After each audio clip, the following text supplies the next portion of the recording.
As you can see, this is raw sewage, which is being pumped in Lake Chivera. And you see that it will affect the downstream. People in downstream, they will be affected by this raw sewage. And you will see that what Hyacinth will continue to thrive. It will continue to thrive because of the nitrates that are coming from the raw sewage. So as family and friends of rivers and lakes in Zimbabwe, it is a concern of young people that we say water is a source of life.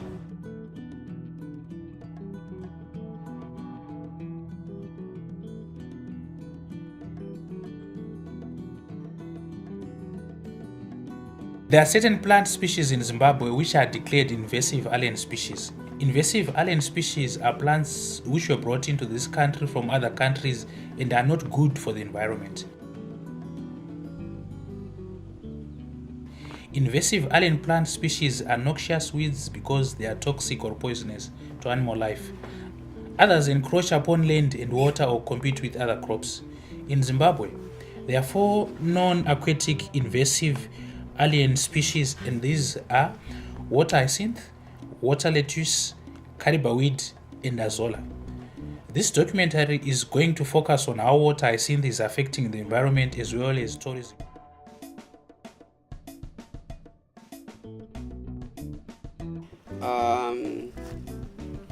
Water hyacinth is one of, I think, 2 exotic weeds that have come to Africa, which were not native to Africa. They both come from South America. Cariba weed, if you remember Cariba weed, Slovenia, which at one time filled about a quarter of all of the surface of Cariba. And then later, water hyacinth. Water hyacinth is an invasive alien plant species usually described as a free-floating plant. The plant has fine feathery roots and large flowers when in bloom. The leaves are large and bright green. The plant is suspected to have originated from South America and is one of the world's most widespread invasive aquatic plants. The plant grows very fast and rapidly, depletes nutrients and oxygen from water bodies, adversely affecting aquatic life. This noxious weed can adversely affect tourism, fishing, and farming activities.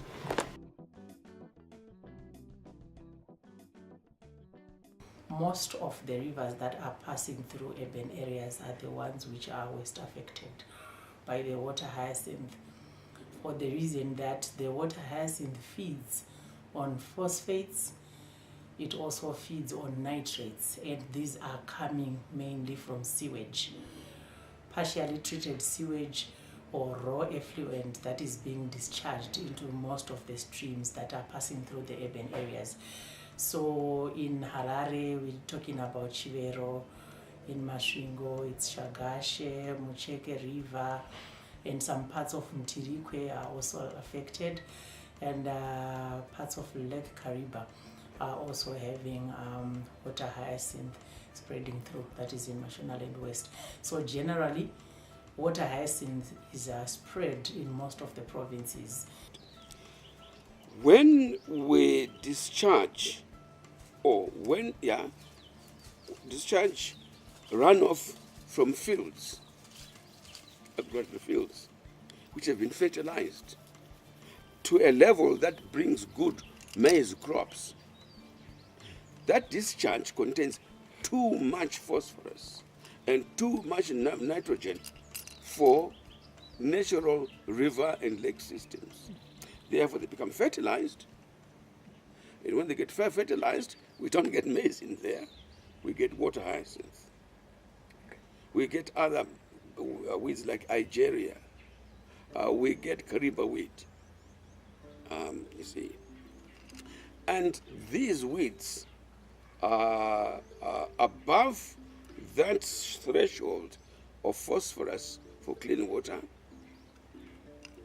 survive and thrive.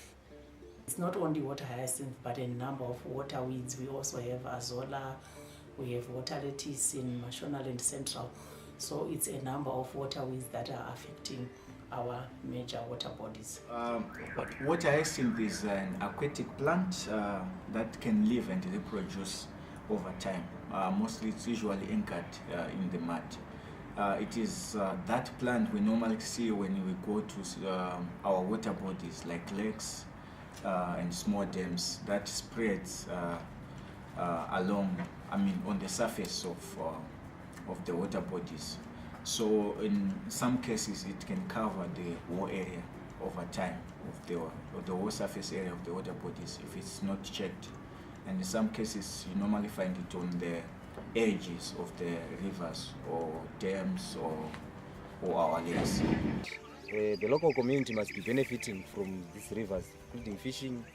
It's no longer evitable because of this hyacinth. You can see the river is completely closed. And also, you can say aqua life is affected as well. It cannot survive in this kind of situation due to some. And this water hyacinth is caused by sewer which is being dropped in here, maybe from the city council pipes and so forth. So we have to make sure that we control the situation. A clean lake or river must have less than 40 parts per billion of phosphorus. If you are discharging sewage into public waters, that is 1 billion times more concentrated than in natural waters.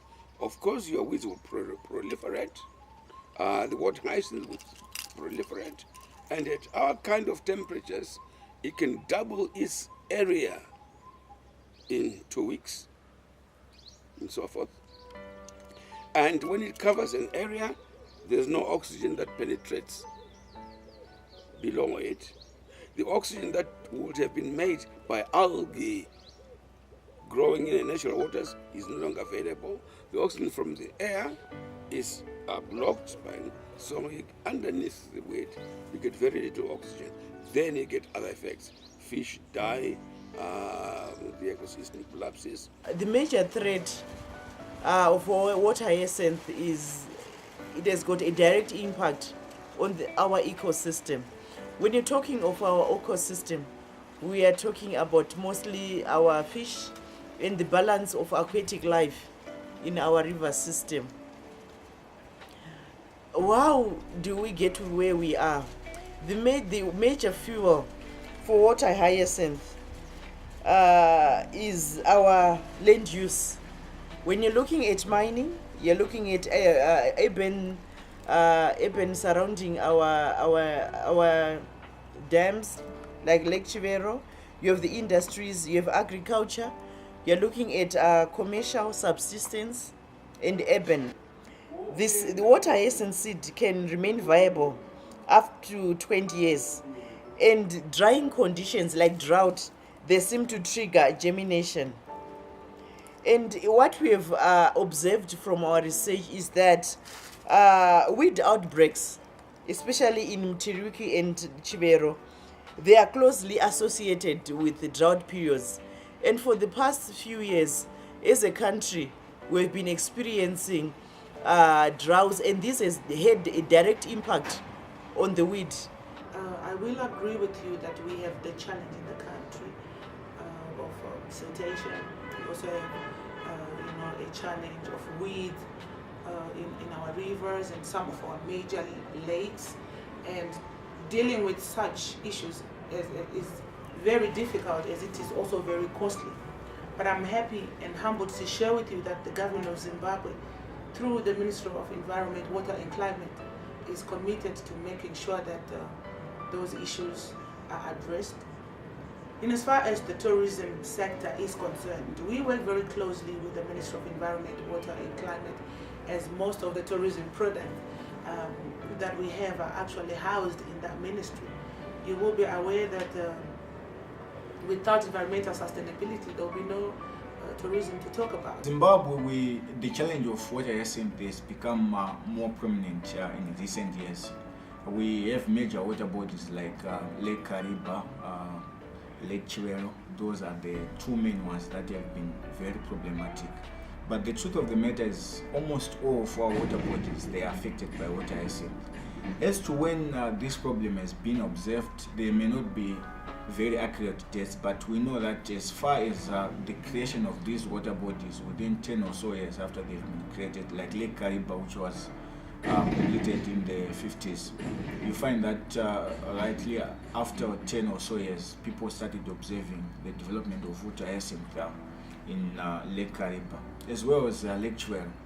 And the problem now is that it gradually develops, and over time reproduces, and by the time, if it is not checked, it usually covers the whole surface of the water bodies, and it is very difficult to control, I might say.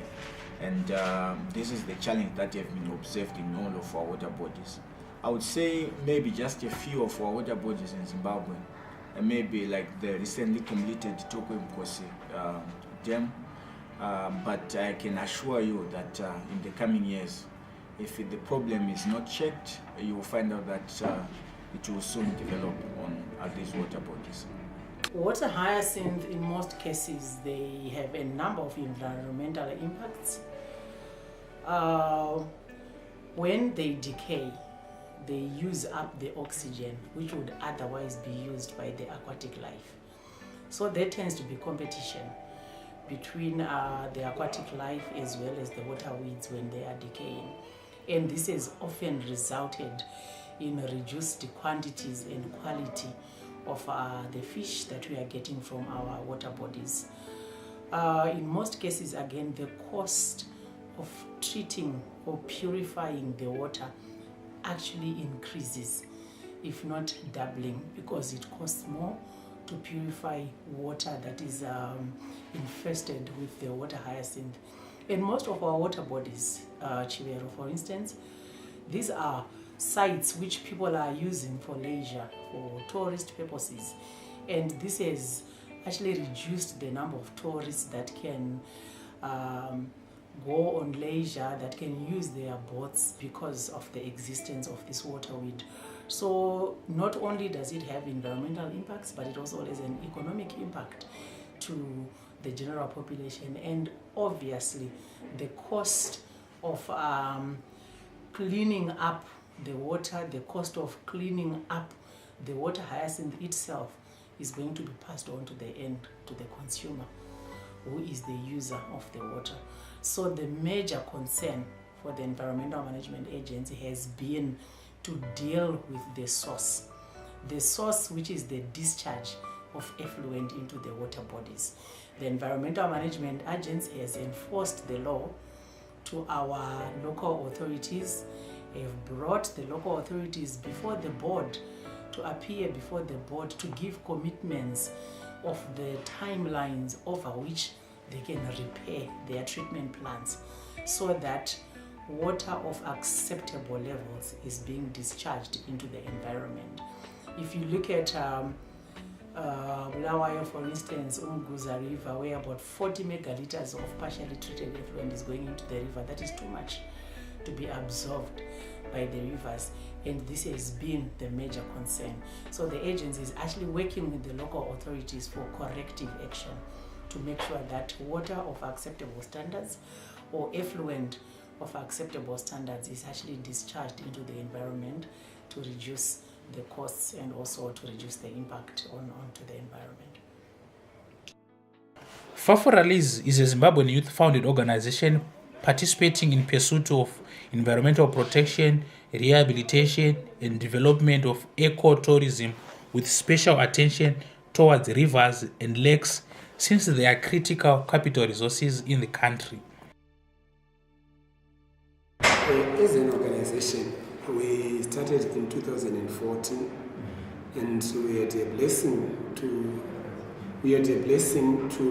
to engage with the environmental management agencies after we had invented our own tool called the Big Artificial. Our concern is about the Agenda 2050, which is water security, then the need for improved livelihood under the United Nations Sustainable Development Goals. So we see water as a critical resource which is supposed to improve our lives, and for bigger and longer terms since our government hosted the National Water Conference in 2015, we saw that the agenda is being addressed, but water hyacinth remains to be a menace in our water bodies, precisely in urban setups. We have managed to undertake a baseline survey on 2 big lakes in Zimbabwe, which are Lake Mutirikwi and Lake Chiweru, and we have seen the threats towards agriculture. Lake Mutirikwi is responsible for irrigating the lower field, the sugarcane estates, and we have fisheries being utilized under Lake Chiweru. And for food security issues, we think water hyacinth should be removed, and we appreciate the efforts by the government of Zimbabwe when they rectify to certain acts and agreements globally, which make it clear to the citizens of Zimbabwe to say, let's mitigate on those issues. I think the best option to start options to try and reduce this weed. The first thing we need to reduce pollution, nitrates load into the river. I think our sewer system from Mashingo City Council has to be well and running. Then if we deprive this weed of nourishment, then it will not proliferate. That is the first option we are supposed to try and treat well our sewer and reduce sewer pests in the Mcheke and Shakash, in Mashingo urban really. The projects that the organization is undertaking are aimed at cleaning rivers and lakes of water hyacinth, discouraging siltation, deforestation, and creating tourism resorts, branding and promoting sustainable tourism development. Faforali's invented a tool called a Pigato fisher, which is currently the master weapon to the project called War Against Water Hyacinth. The name of the project was meant to deliberately declare a disaster the weed is causing to human life, communities, climate change, aqualife, agriculture, tourism. We want to educate and carry out intensive awareness to the community so that we voluntarily participate in the removal of water hyacinth, especially using local methods and local solutions, because we are saying if we keep quiet, we end up blaming either local authorities or the Ministry of Environment, Water and Climate, which is not it. We have got to address and make sure that our communities buy into the voluntary removal of water hyacinth where possible. And where we can get partners, we actually call for many participants in this program. That's why we are called Family and Friends of Rivers and Lakes in Zimbabwe, where we are saying whoever participates in helping us, from government to private sector, we regard them as friends of rivers and lakes, because we'll be correcting for the benefit of our dams and rivers and aqualife at large. One message that we also want to communicate to the young is that the future belongs to them, and they are the custodians today and into the future. And they will also need to pass on an environment which is clean to the next generation. So today, if you see anything that is not in order, it is also your responsibility to communicate with those in authority so that the matters can be corrected, so that the environment is protected and it's safe for all to use. As family and friends for rivers and lakes in Zimbabwe, we are the young people, and we are the ones who are advocating for the fight against water hyacinth here in Zimbabwe. So as Zimbabweans, let's come together and fight against water hyacinth. Maybe just a few of our water bodies in Zimbabwe, maybe like the recently completed Tokwe Mkosi dam, but I can assure you that in the coming years, if the problem is not checked, you will find out that it will soon develop on these water bodies. Okay, what are some of the environmental or negative environmental impacts of the water hyacinth? Well, when we talk of water, especially in the context of climate change, we know water is an important factor. I would start by saying the problem of climate change itself actually exacerbates the growth of water hyacinth due to increased temperatures in most of the cases. But in terms of the effect of water hyacinth is that firstly it should be noted that it causes water stress. By simply covering all the water bodies, you find that most of these water bodies, researchers have been finding that there have been a reduction in the volume of water in these water bodies. And then secondly, it affects aquatic life in the sense that because it covers sunlight that goes into the water bodies, it affects the aquatic life. I would point mostly to fish, because people relate to fish mostly. And what happens is that it reduces the amount of dissolved oxygen in these water bodies. And you find that aquatic life is affected. And we know that many people that live, or communities that live around those water bodies, they depend on fish or those aquatic life for their livelihoods. So when we have a reduction of aquatic life, we know that even in terms of climate change adaptation, the livelihood base of people is affected. Food security issues also come into play. So we note that water hyacinth, as much as it appears as a beautiful plant on top of the surfaces of water bodies, it may end up affecting the very livelihoods of the communities around us. You find that in water bodies, like small dams that are in Zimbabwe, especially. We have been taking a research on organic fertilizer, and we have managed to secure a resource in the manufacturing of organic fertilizer. As we can see, our rivers and lakes are being destroyed by water hyacinth. So as we are speaking right now, we are saying water hyacinth is a resource also to the manufacturing of organic fertilizer, is a profit-making entity here in Zimbabwe. The impact is going to be very clear. There are tourism incentives which are there in our water bodies. So we think we can also retain tourism to such areas like Lake Chiwero. All lakeshore operators in tourism, fisheries, they are actually facing challenges which we think we should address for business purposes and for industrialization purposes. So ultimately there are going to be a lot of jobs to be created.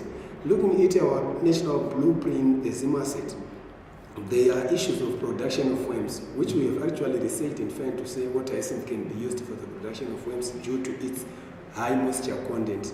And we also expect organic fertilizer to come in as a product. And we also have to achieve natural clean water visibility.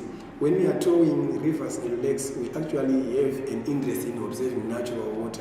So we are saying surface water should be highly protected, and we have to discourage pollution. We also think we need to have partners who can help us upgrade all the sewer reticulation systems. That's why we are seeking a buy-in from the local authorities.